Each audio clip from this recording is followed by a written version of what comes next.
I think it's important to not look at a relationship that ends as a failure. It's just a season, and it wasn't a failure. I think it's important to not look at a relationship that ends as a failure. It's just a season, and it wasn't a failure. It was a huge success. Eric Dane, the face that made millions of hearts skip a beat on Grey's Anatomy, is now making the world choke, but not on screen. Invasive non-small cell with a history of COPD. A grim diagnosis has come, leaving the actor facing a terrible and incurable disease. And then what shook the public the most was the emotional farewell letter from his wife, who had been by his side for more than 2 decades. That farewell was not simply sadness, but the voice of a woman bravely letting go before fate did it herself. In late 2024, Eric Dane began to notice weakness in his right arm. At first, it was just a small sign, when he picked up heavy objects or held his balance for a long time. After a few weeks, the condition remained the same, even causing slight tremors when he moved. He attributed it to the long filming schedule combined with the stress of his role in Euphoria Season 3. But what worried him was that the signs didn't go away, even with rest. In January 2025, Dane visited Cedars-Sinai Hospital in Los Angeles. Doctors began neurological testing, checking his movements and ruling out common causes like injury or nerve inflammation. After 2 months of observation and extensive testing, doctors confirmed the diagnosis of ALS, amyotrophic lateral sclerosis. The diagnosis came in early March. Dane didn't share it right away. He spent a few weeks talking to his wife, family, and medical team. On April 10th, he decided to go public in an interview with People magazine. In the interview, Dane made it clear this was the early stages of the disease. He still had good control of most of his movements, but he had noticed a noticeable weakness in his arms. Tasks that required strength or balance for long periods of time were becoming difficult. Although his speech or ability to walk had not been affected, he said that going public early would help him and his family be better prepared. He is participating in a drug trial at Cedars-Sinai that he hopes will slow the progression of the disease. The drug is not available to the public, but doctors say the early results are promising. He has also started physical therapy twice a week to maintain muscle strength and flexibility. Dane maintains a regular schedule. He wakes up early, eats a diet designed by a nutritionist, and does light exercises at home. His daily activities have been simplified to reduce stress on his body. In his free time, he spends time with his family or writes personal notes, something he rarely did before. When asked how he felt after learning he had ALS, Dane replied with a relaxed attitude, "I wasn't surprised, but it took me a while to understand what I was facing." He added that he didn't want to call it a battle, because ALS has no winners. He just tried to do the best he could while he still could. There are no thank yous or appeals for support in the interview. Dane just states the facts. The disease progresses slowly, there is no cure, and mental stability is essential. He emphasizes the role of his family, especially his wife, who is putting everything together to accompany him in the next phase. On social media, the reaction to the interview was largely positive. Many expressed surprise, but also respect for the way he handled the situation. Some commenters called him straightforward and honest. Since the announcement, Dane has remained silent. No further statements. No shared videos. His social media accounts remain inactive. A source close to him said he wanted to avoid the media to focus on his treatment and spend time with his family. ALS is a neurodegenerative disease. Once diagnosed, patients typically have 2 to 5 years to maintain mobility. While some live longer, most must make drastic lifestyle adjustments after diagnosis. For Dane, that change has already begun. On April 11th, The day after Eric Dane announced that he had ALS, Rebecca Gayheart posted an Instagram post. There were no details or information about the hospital on her post. The post was a short poem about the preciousness of time and health. Below she added, "Every day is a gift. Thank you all for the love and support." A close friend said, "Rebecca now spends most of her time at home. She plans her weekly meals with a nutritionist, prioritizing easy-to-swallow, high-energy foods. She makes sure Dane takes his medication on time, takes him to therapy regularly, and adjusts her schedule to be available.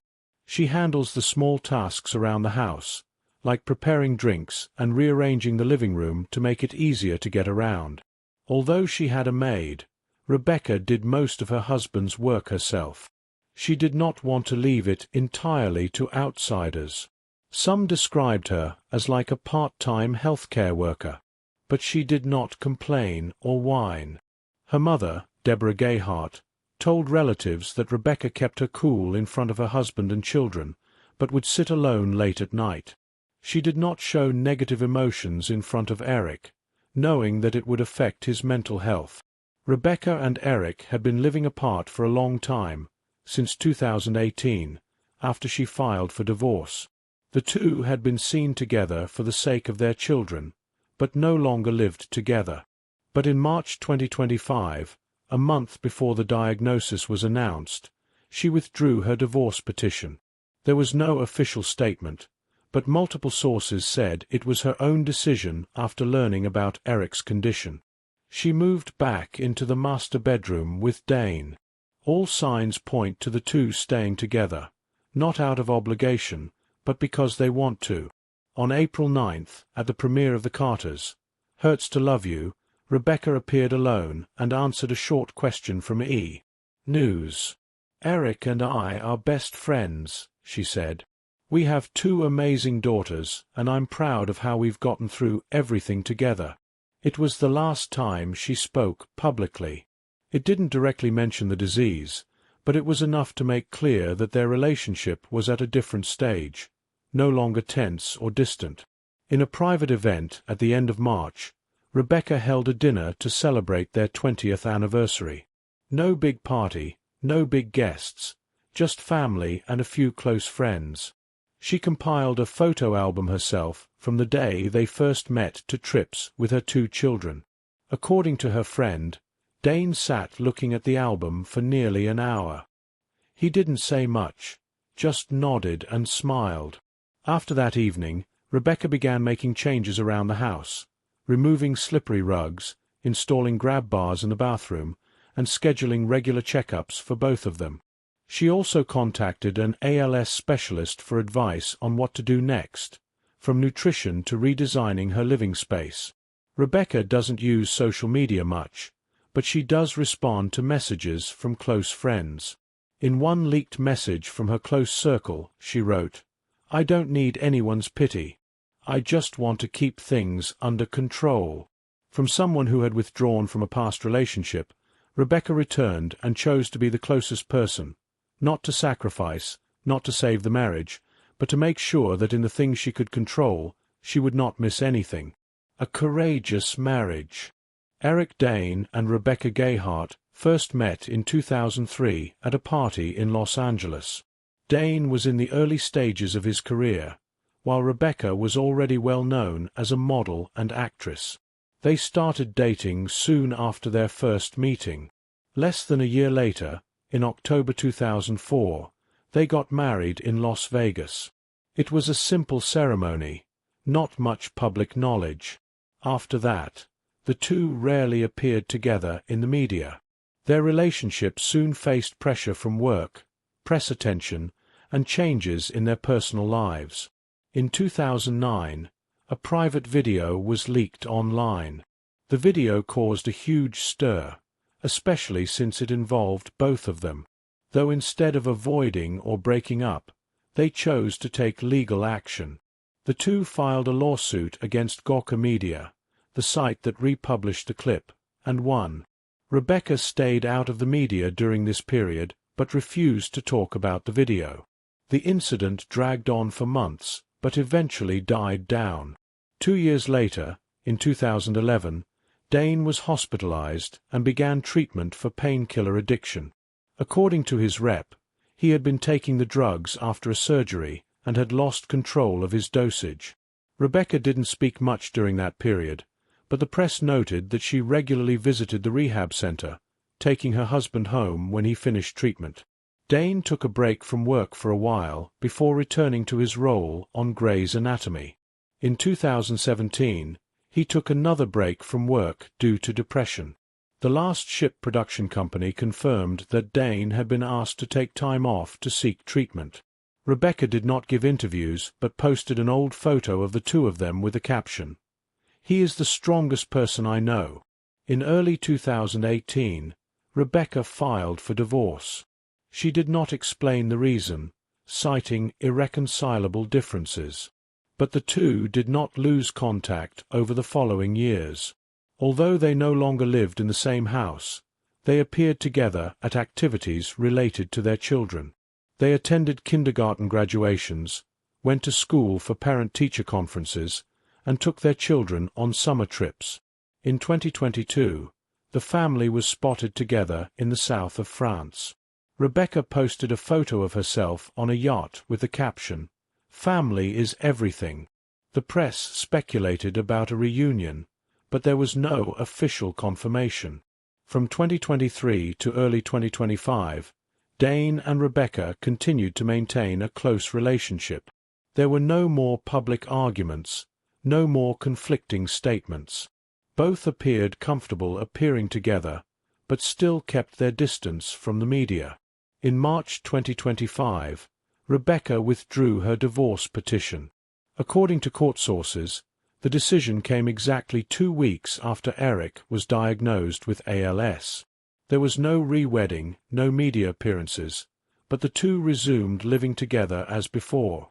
Small changes to the house, rearranging furniture, adding assisted devices to the bathroom, suggested they were preparing for a different life with new priorities. To outsiders, it was a sudden return. But to those close to them, it was the result of years of keeping in touch, raising children together, and weathering major personal crisis. A friend of Rebecca's said she never gave up hope. They spoke regularly during their time apart. She knew about Dane's health from the beginning. Although they had not been legally married for a long time, they had never really been apart. Moving back in together was not a sudden move, but rather the logical next step in a relationship that had never been completely broken. The ALS diagnosis didn't change the nature of their relationship. It just made them both reevaluate what was still valuable and decide not to waste the time they had left being apart. 2 daughters. 2 daughters. Little flames holding on to their father. Eric Dane and Rebecca Gayheart have 2 daughters, Billy Beatrice Dane, born in 2010, and Georgia Geraldine Dane, born in 2011. Both are in their teens, a sensitive time for family change. When Eric was diagnosed with ALS, they did not hide it from them. According to a close friend, Rebecca and Eric chose to tell Billy and Georgia the truth in simple, easy-to-understand language. No medical details, but enough for the girls to understand that their father's health would decline over time. Billy's first reaction came as the oldest. She was used to taking the lead in important situations. After the conversation, she went to her room, searched for information about ALS online, made notes, and asked her mother. Again the next day, within days, Billy suggested that the family attend an ALS fundraising event in May. She also asked her mother if she could design family T-shirts to wear at the event. From then on, Billy began to pay more attention to her father's daily activities. She would help him get water, adjust his pillows while he watched movies, and even practice memorizing his therapy schedule to remind her mother. No one asked her to do any of these things. Georgia was quieter. She didn't react strongly, but her behavior began to change in her own way. The day after the talk, Georgia drew a picture of the family, 4 people holding hands under a rainbow. She taped it to the living room wall right where her father usually sat. She also started keeping a diary. Every day, Georgia recorded simple things: what was for dinner, whether her father laughed, whether they watched a movie together. Once, Rebecca caught her quietly entering her parents' room around midnight. Georgia didn't say anything, just stood there for a few seconds, then went back to her room. Both girls tried to keep the atmosphere light at home. On Saturday nights, they have a family movie night, a new tradition that has continued each week. They take turns choosing a movie, usually an old comedy like The Sandlot or Mrs. Doubtfire. One evening, Billy took out her guitar and sang Somewhere Over the Rainbow, a song Eric had loved since they were little. No one said anything after she finished, but Eric was quiet for a long time. In addition to providing emotional support, the girls also took on more household chores. Billy learned to cook a few simple dishes like eggs and spaghetti so she could help her mother prepare breakfast when Rebecca was busy. Georgia helped her mother organize the medicine cabinet and label the bottles by day of the week. Rebecca told friends that what surprised her was how well her two children adapted. She had worried that explaining things to them would scare them or make them sad for a long time. But the opposite was true. They didn't ask too many questions or cry too much. Instead, they found ways to do something for their father every day. The couple does not force their children to participate in anything related to treatment. If they want to go to a treatment center, they agree. If they want to stay at home, they respect that. In their daily lives, everything is as normal as possible. They still go to school on time, do their homework, and participate in extracurricular activities. But the difference is that whenever they have free time, they want to be near their father. When Eric began jotting down personal notes for his memoir, Billy offered to do the cover. Georgia wanted to take a photo of her father every week to see how the years have changed. Little things, but ways to remember and connect with their father while he was still alive. According to a family source, Eric often said that his children kept him grounded. There was no call to sacrifice, no pathos, just a steady presence and a caring attitude. For teenagers, balancing their personal lives with the demands of their family life can be difficult. But both Billy and Georgia have shown that they understand what's important and haven't missed an opportunity to show their affection for a father who needs more support every day. What remains when time is shortened? Eric Dane did not withdraw from work after sharing his ALS diagnosis. According to a source from the film's crew, director Sam Levinson rearranged the filming schedule to allow Dane time to rest between scenes. Scenes that required strenuous exercise or extended working hours were shortened. The production team also arranged for an additional medical assistant on set if needed. Another project that he's been quietly working on is a personal memoir. It's tentatively called McSteamy and Me. It's not about the disease but about his life, his work, and what he wants to pass on to his two children. Rebecca is helping edit it. Every night, they spend an hour recording memories, backstories, and personal lessons that Dane thinks are worth telling. The response from her colleagues was swift and clear. Zendaya sent a large bouquet of flowers to Dane's home along with a handwritten note. "You are an inspiration. We are here for you." Patrick Dempsey, his former co-star from Grey's Anatomy, called directly. The two talked for nearly an hour, reminiscing about old times and agreeing to meet again at a charity fundraiser. Coleman Domingo, co-star in the film, briefly told People, "Eric is a person who never complains, even when things are not easy." On the fan side, many began resharing their favorite Dane clips on social media. A group of fans set up a fundraiser called McSteamy's Fight to support ALS research. In the first 48 hours, the fundraiser received more than $10,000. The number continued to grow after major news sites shared the link. Meanwhile, the Danes are also actively planning for the changes ahead. They plan a trip to Hawaii in the summer of 2025, where Eric and Rebecca spent their honeymoon. The trip is being planned meticulously, from airfare and accommodations to renting mobility aids and hiring a chaperone if a nurse is needed. Every weekend night, Rebecca initiated a new activity.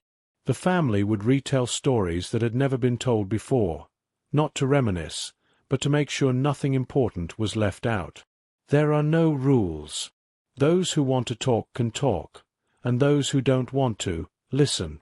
Some days, Georgia tells a small story from school. Some days, Dane recounts a scene from Grey's Anatomy that went wrong. Some days, the family just sits around eating cookies without saying much. As a close family friend puts it, no one says it, but everyone knows they're doing what they need to do before anything changes. Rebecca has been clear. We don't have a grand plan for the future. We just want to live each day with no regrets. Eric Dane doesn't know what will happen in 6 months, a year, or 5 years. But one thing is certain, he won't be alone. Rebecca didn't come back out of pity, but out of choice. The girls didn't abandon their rhythm of life, but each day made it clear that their father was still the center of the family. No one can control time, but one can choose to live each day so that nothing is missed. If you think this story deserves to be seen, please like, share the video, subscribe, and leave a comment below. We read all responses, and it helps spread the word about things that matter.